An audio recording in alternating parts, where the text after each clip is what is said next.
म नेपालको एक छोरी जसको चाहिँ घोडाको कुर्कुच्चामा चाहिँ कालो कोठी छ के होइन।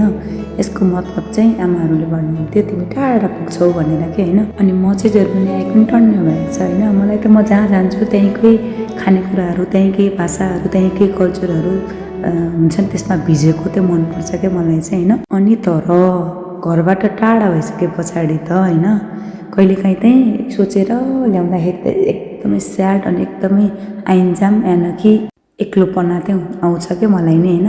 परिवार, आफ्नो छोराछोरी, मेरो श्रीमान सबै भए पनि। अनि त्यसपछि त्यस्तो बेलामा चाहिँ मलाई यसरी एकलट सबै नेपाली टाइपले होइन, दाल तरकारी खानासाना सबै बनाएर खान्छु होइन। त्यसपछि फोन गर्छु धेरै नेपालमा। अनि त्यसपछि अलिकति कस्तो अलिक फ्रेस हुन्छ क्या मन होइन।